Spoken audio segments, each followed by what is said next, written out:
All right, welcome everyone to Advanced Information Retrieval in the summer semester of 2021. My name is Sebastian and I'm going to be your lecturer. And today we take a look at the course, the contents, and some organizational and grading aspects.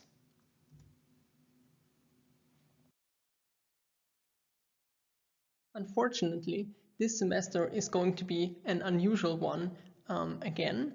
And so to start off, I want to give you a quick overview of our online format and how we plan to conduct this lecture over the semester. So we're going to provide you weekly YouTube uploads of recorded lectures, and we try to fit them in 45 minutes at maximum. And additionally, we will provide you with PDF slides and automatically generated closed caption text if you prefer to read than to listen. We offer a more flexible grading structure than in normal times, because we all know it's challenging right now. And to still be able to connect with all of you, we will conduct online office hours for both the exercises and lectures also every week, and you can join the Zoom meeting and come and chat with us. And finally, our exam type is going to be a 24-hour take-home exam where we will offer you 2 dates, and more on the exam details in a bit. If you have any problems, questions, and of course feedback, you can use the provided Tuval forum or just write an email to me.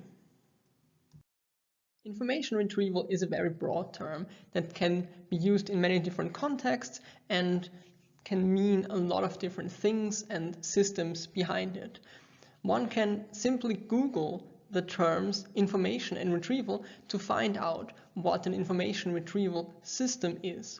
And by conducting such a Google search, we already use an information retrieval system, here the Google web search engine. That gives us many different aspects in terms of result presentation, for example. In recent years, both commercial web search engines, but also the academic research concerned with information retrieval, started to move away from simply displaying you 10 document results where you can click on them and then move to the document, to a more user-friendly user interface, where if you have a question that can be answered in a single statement, then this statement can be extracted from a certain web document and directly shown to the user, so you don't have to click on the web page to get the results.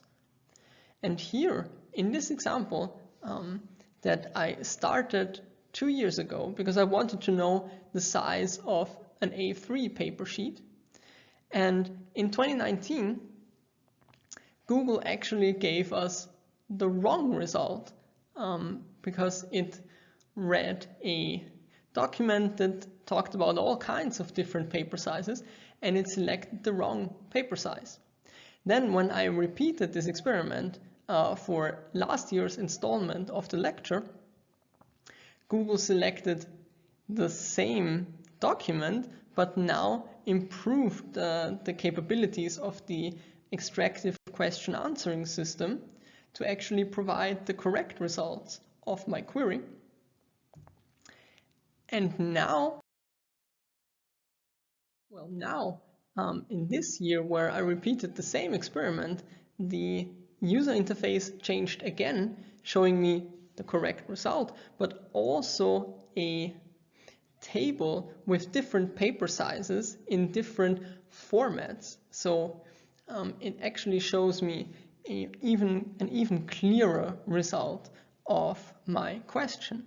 And this very small example, very simple example, gives you an idea of the rapid progress that such extractive QA systems made in the last few years. The key to these and many other advances is machine learning, and in this lecture we are going to talk about machine learning and not AI, because as this tweet very funny shows, if you write it in Python, it's probably machine learning, but if you make a marketing slide and write it in PowerPoint, it's probably AI. So in this lecture, I want to emphasize that we focus on machine learning and not AI. I also want to caution you that once you start doing machine learning, most of the time it looks like that. You wait for a long time until your training and evaluation is finished, and only at the end you know if something is wrong. Let's talk about the recommended prerequisites, and I want to emphasize that these are only recommended but not required.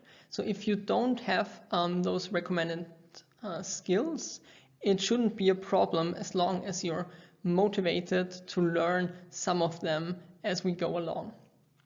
It would be good if you have some basic machine learning and know-how about the basic concepts, and maybe also experience with one of the neural network frameworks.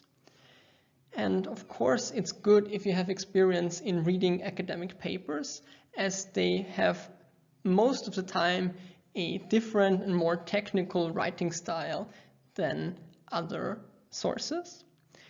If you visited our basic IR course, that's of course awesome, but it's not necessary, as we will revisit the basics in a crash course. Good programming skills are always nice, but again, if you are in a group where you can support each other, it shouldn't be necessary to have a long experience with programming. One necessity is to have an NVIDIA GPU available. But if you don't have one, you can use a free GPU from Google Colab, and this service is completely free with limits in terms of how long you can use the GPU, but we designed the exercise to keep you within those limits. And if you want to get started on some background, here are some pointers to get you started. There is a great book about neural network methods in NLP by Yoav Goldberg, and it also contains a very good introduction to machine learning as well. If you want to have an overview of the strong improvements and the paradigm shift in IR, I can only recommend the recent survey paper by Jimmy Lin et al. About BERT and beyond in text ranking, and of course various tutorial sites.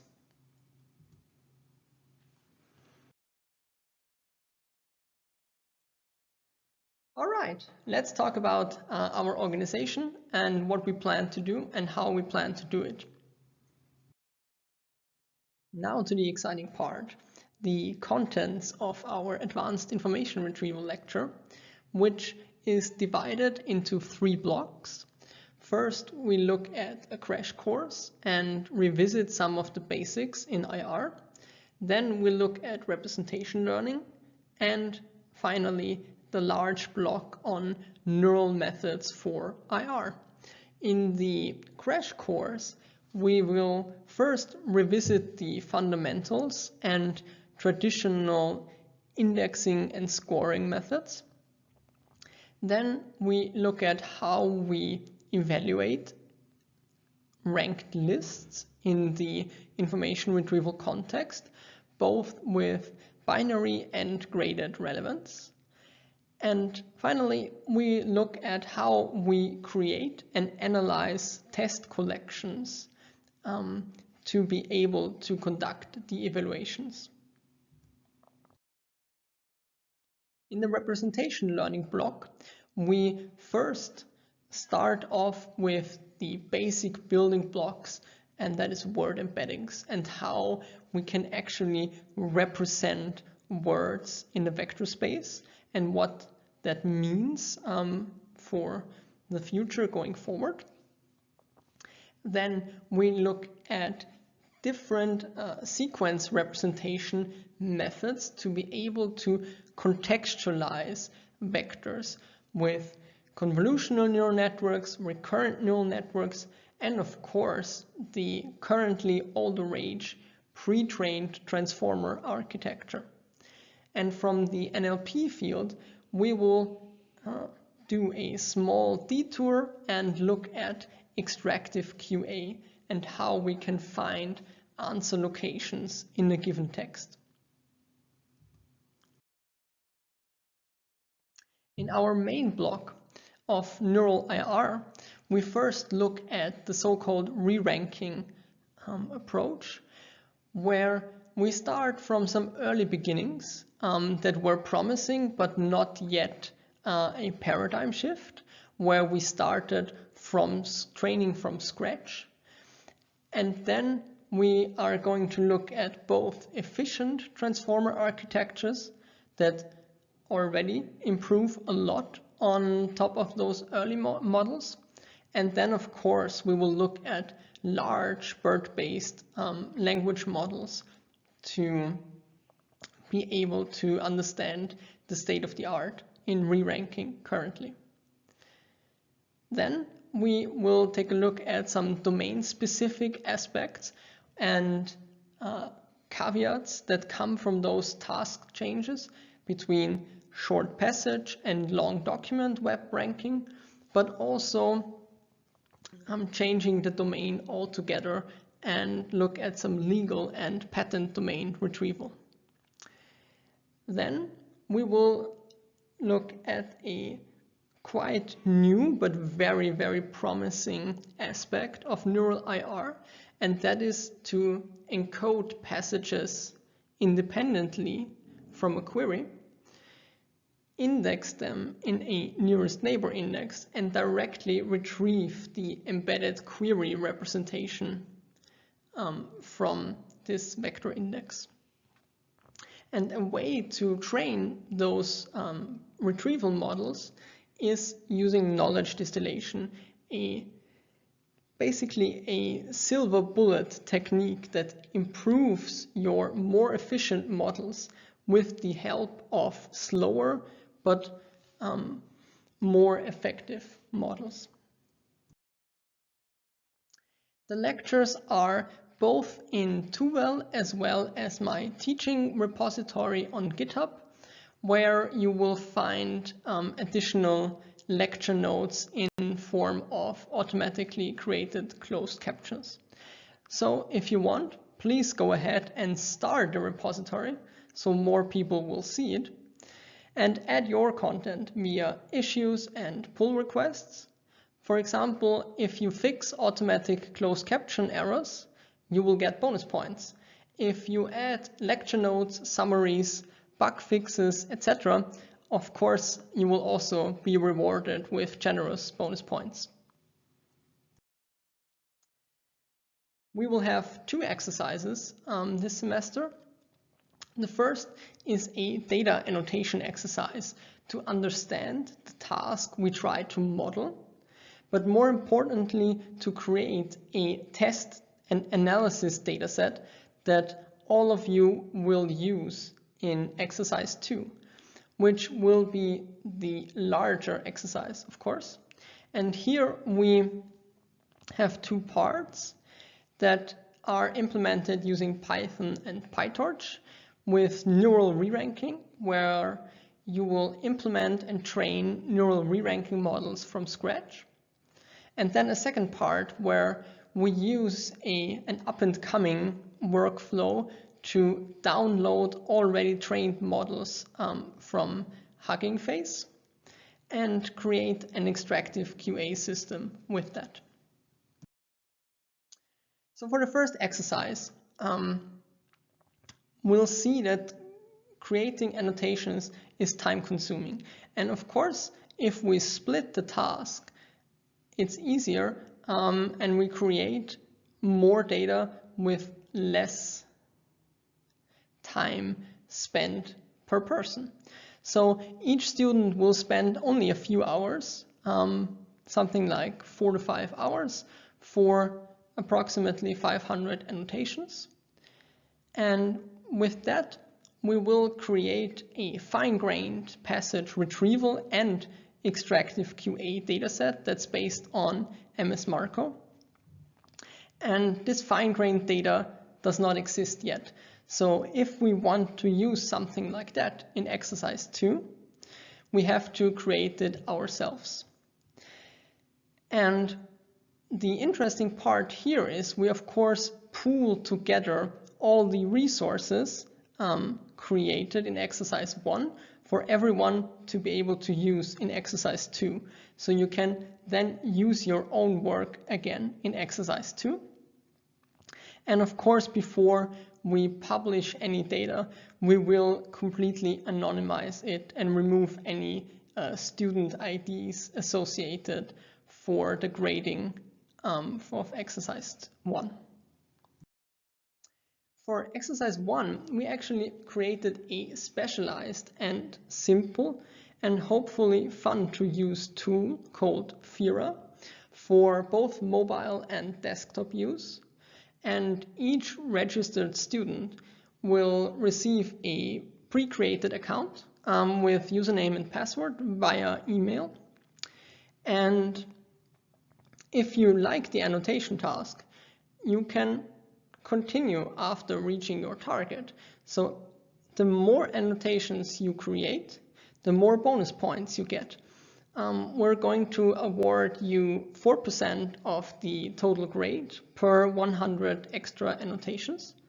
And if you reach, as a bonus, if you reach above 1,000 annotations in total, we will remove the minimum point requirements for exercise 2 and the exam. In exercise 2, first we're going to implement and train non-state-of-the-art neural re-ranking models.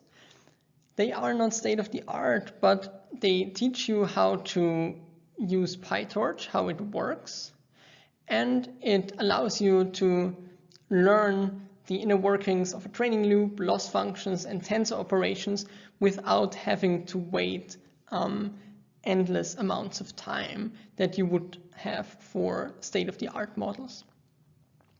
And then we will use pre-trained models from the Hugging Face Model Hub to create an extractive QA system that now changes the aspect. So here we don't actually train the model ourselves anymore because we'll download some large BERT instance, but we only use it for inference.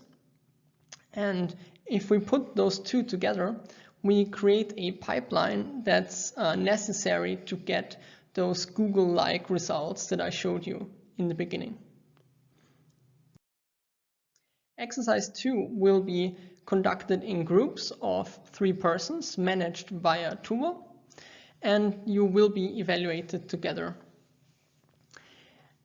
You work in a private GitHub repository that we administer via GitHub Classroom, which allows us to create a boilerplate template for you, so you have an easier start. And of course, we hope that this exercise is interesting, engaging, and fun. And for creative extra work, we will award you lots of bonus points to show you how we appreciate it if you have fun with the exercise. And of course, if you find and fix bugs in the starter code or the lecture slides, we will also give you bonus points for that. The online exam will be a 24-hour take-home exam without any supervision, and we'll give you a paper to read and pose some questions to be answered in the 2-will test format. This exam is completely open book, so you can go ahead and please go ahead, watch lectures, do background reading, and read as much as possible. We will offer 2 dates, which we now set on the 26th of May and the 16th of June. And both times the exam will start at noon and finish at noon on the day after. The grading scheme looks as follows. For exercise 1, you will get 10% of the total grade, for exercise 2, 50%, and for the exam, 40%. You always have to pass a certain minimum requirement, except for exercise 2 and the exam, if you get enough bonus points in exercise 1. Although, of course, in total, you still have to get more than half the points to get a positive grade. And once you're positive, the grades will split as shown here. I hope you're excited as I am for this course. And if you have any feedback, problems, questions, any other issues, please write me an email and we'll definitely figure it out. So hopefully see you next week, even though it's only virtual.